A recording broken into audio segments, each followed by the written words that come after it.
This will be a good field in the men's 800 meters as we meet the pace setters.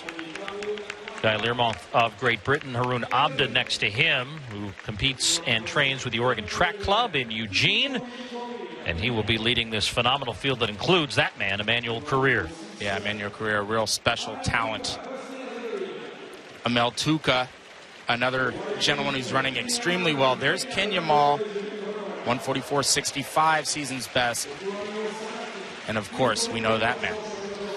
Marcin Lewandowski of Poland won the Dream Mile in Oslo just a couple of weeks ago.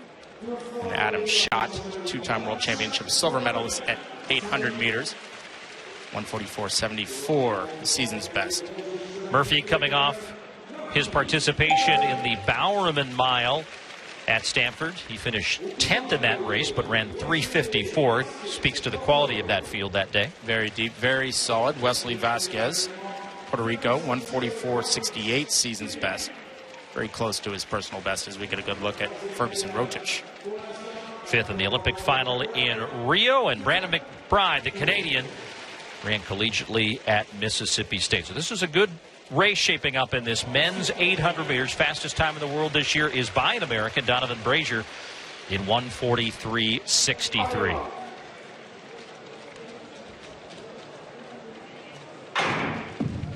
Really expecting a big race out of Brandon McBRIDE. He didn't make our headliners graphic, but he is running extremely well.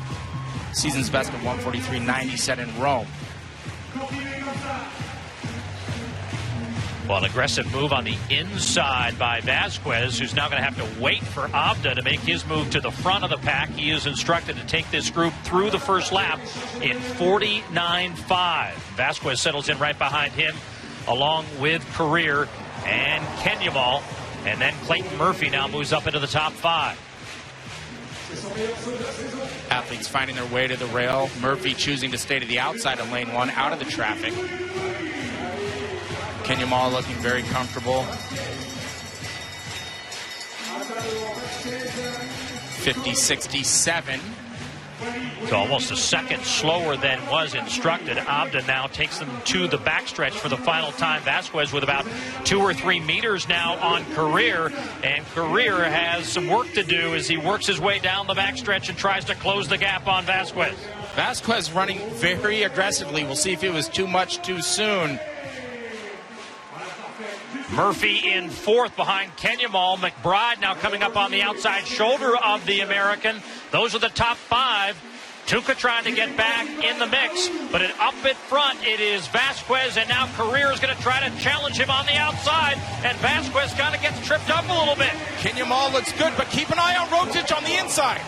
ROTICH gets around Vázquez. Korir now losing all kinds of stride there, and as a result, KINYAMAL's going to take advantage. And what a weird finish to this race, as everyone was all over the track, and the man who survives it all is Wyclife KINYAMAL, winning in 143.78. What a home stretch.